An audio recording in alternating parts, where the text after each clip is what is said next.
Em 7 de outubro, Israel não foi só atacado. O objetivo era destruir o país. O massacre não foi planejado só para matar civis inocentes, como também para mandar uma mensagem: a de que o terrorismo poderia humilhar Israel, traumatizar, isolar e forçar o país a recuar. Nas horas e dias que se seguiram, em meio a cenas de carnificina, sequestros e luto nacional, ouvia-se o retorno de uma antiga fantasia. Muitas vozes, abertamente ou em silêncio, sugeriram que o massacre seria o começo do fim de Israel. Elas estavam enganadas. Israel não desmoronou. Se reergueu. Enterrou os mortos, lutou por seus reféns e absorveu um choque que teria estraçalhado inúmeras nações. Mas Israel também compreendeu algo essencial. Se o dia 7 de outubro fosse para permanecer como um horror, em vez de se tornar um exemplo, não bastava atacar apenas a mão que perpetrou o massacre. A fonte tinha que ser confrontada. A montagem da influência por meio de proxies. A fonte não era somente Gaza. Era o sistema por trás de Gaza, o regime em Teherã que, durante décadas, financiou, armou, treinou e alimentou ideologicamente uma infraestrutura regional de terrorismo. O Irã não montou influência por meio da diplomacia ou do desenvolvimento.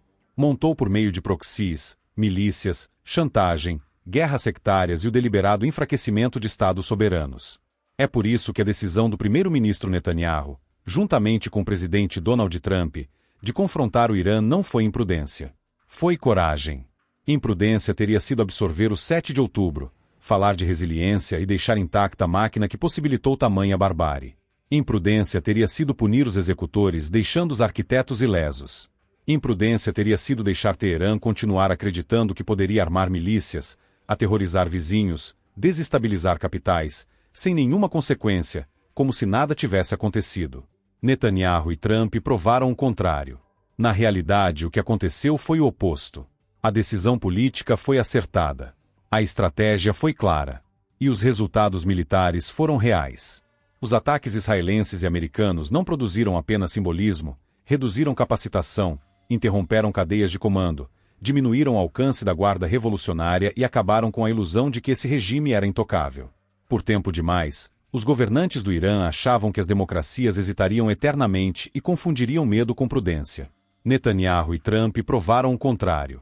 Isso é de suma importância, porque a coragem na política externa é frequentemente mal compreendida. Não se trata de alvoroço. Não se trata de rompante. Não se trata do prazer da escalada. Coragem é a disposição de agir quando o custo da inação se torna maior do que o risco da ação. Com o 7 de outubro, tinha chegado a hora. Uma vez compreendida essa realidade, o Hezbollah inevitavelmente assume o protagonismo na discussão. O Hezbollah não é somente uma ameaça à fronteira norte de Israel. É uma doença regional. O Hezbollah fez o Estado libanês de refém, subordinou a soberania libanesa aos interesses iranianos e condenou o povo libanês a arcar com o custo de guerras pelas quais não optou. Transformou um orgulhoso país árabe em uma plataforma para as ambições de Teherã. E sua ameaça se estende muito além do Líbano e de Israel. É por isso que importa o panorama regional mais amplo. A exposição de redes ligadas ao Hezbollah e ao Irã no Golfo é um alerta de que essa ameaça não é local, ela é transnacional. O Bahrein vive há muito tempo sob a sombra da subversão iraniana. Os Emirados Árabes Unidos enfrentaram a mesma lógica de infiltração e desestabilização. O Marrocos compreendeu o perigo anos atrás, quando rompeu relações diplomáticas com Teherã devido ao apoio iraniano à Frente Polisário. Diferentes regiões geográficas, mesmo método: penetrar, armar, radicalizar e enfraquecer estados soberanos por dentro ou por meio de proxies. Os Emirados Árabes Unidos se mantiveram firmes. O Bahrein se manteve firme. Marrocos soou o alarme precocemente. Esses países merecem mais do que elogios, merecem apoio estratégico. Os Emirados Árabes Unidos têm toda a legitimidade para reivindicar suas 3 ilhas ocupadas. O Marrocos tem toda a legitimidade para consolidar o reconhecimento internacional de sua soberania sobre o Saara.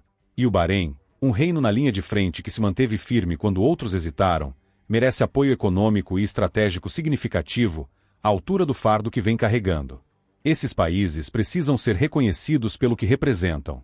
Os acordos de Abraão nunca foram apenas uma cerimônia diplomática. Foram uma escolha estratégica e civilizacional, uma decisão em favor da modernidade, da soberania, do desenvolvimento da paz contra uma ordem regional construída sobre milícias, intimidação e guerra sem fim.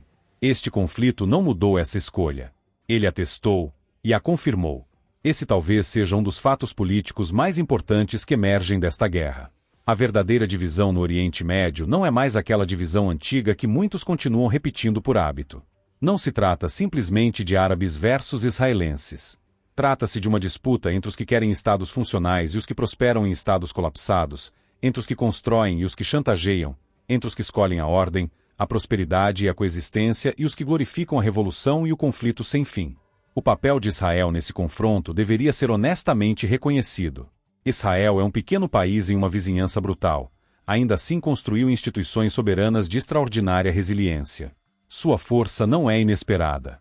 É fruto da disciplina, excelência, sofisticação tecnológica, vitalidade democrática e profunda compreensão de que a sobrevivência exige seriedade. O Mossad, as forças de defesa de Israel e as demais instituições de segurança israelenses demonstraram repetidamente o que um Estado capaz pode fazer quando converge inteligência, excelência operacional e vontade política. Mas as instituições por si só não bastam.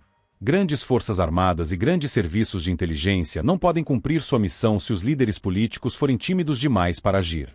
É por isso que a liderança faz toda a diferença. Netanyahu deve ser julgado sob essa perspectiva. Ele não escolheu o conforto. Ele escolheu a responsabilidade. E Trump, independentemente do que se pense dele em outras questões, compreendeu algo que muitos outros não compreenderam. Há momentos em que a dissuasão não pode ser restaurada por discursos, conferências ou ilusões cuidadosamente elaboradas. Ela precisa ser restaurada pela força. Isso não é imprudência. Isso é liderança. O regime iraniano opera atualmente sob uma precária cronologia.